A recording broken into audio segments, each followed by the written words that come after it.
Among the hundreds of thousands of students attending today's March for Our Lives in Washington, D.C. is a group from Patriot High School in Bristow, Virginia. NewsHour Weekend's Christopher Booker is with them. They gathered at 8 a.m. this morning in the parking lot of a grocery store in Haymarket, Virginia. If you've already checked in, you can go ahead and get on. Boarding buses for the hour-long ride to Washington, D.C. to join hundreds of thousands of others who'd come from all over the country to call for stricter gun control. Seniors Megan Black and Liv Muma helped organize this trip. As soon as the Parkland shooting happened, we realized that we had to do something about it, but we didn't realize what we could do. Like so many students in America, gun violence has been a regular part of their school experience. They've practiced lockdown drills since elementary school.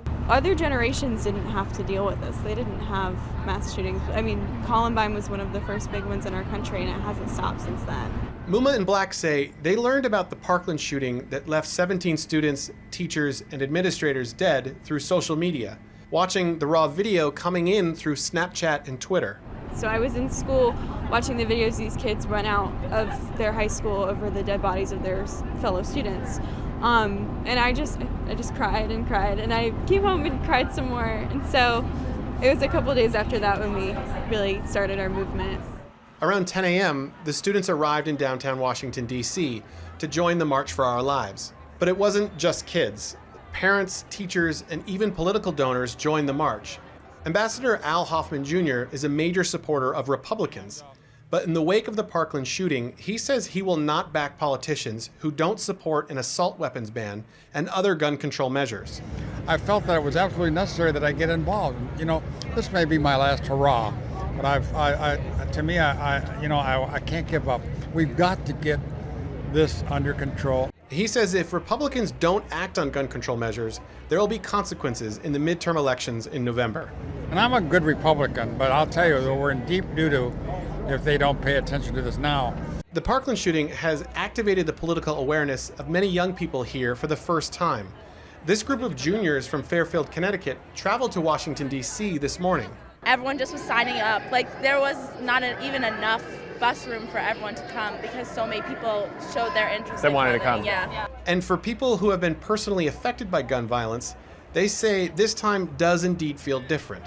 Rachel Callahan is a high school teacher in Baltimore. She was a freshman at Virginia Tech in 2007 when a gunman killed 32 people, including a girl who lived on the floor of her dorm. So as someone who has experienced this firsthand, are you hopeful that something might finally change after this? Yes, because of these students, because of their activism and their vocal outrage on the internet. Just looking at this shows I think they're gonna make changes. Joining me now from Washington, D.C. is NewsHour Weekend's Christopher Booker. Chris, it seems there are several different motivations for these students. Yeah, that's right. We've spoken with a number of different students from suburban schools and students from urban schools. And what's interesting is that they're all here for the same reason. We spent some time with a group of students from Jacksonville, Florida, and while they say they're frustrated that the violence that has fallen on their community often doesn't even make it to the front of their newspaper, let alone the national media, they feel an encouragement that they're able to join this national movement and that finally something might be happening and that they can add their voice and their experience to something that's much larger. What is it that the kids you were talking to are expecting to happen after actions like today's? What's interesting is, as we were riding on the bus this morning, we asked the students if they believe there will be any effective change as a result of today's assembly. And they actually don't think anything will come from this. They say they're well aware of where Congress stands. They're well aware that Congress is not looking to make any major changes to gun legislation. What they're actually focused on is what happens in November. They believe that today is about coming together, building momentum, and backing candidates that are interested in changing gun laws in America. NewsHour Weekend's Chris Booker, thanks so much. Thanks, Hari.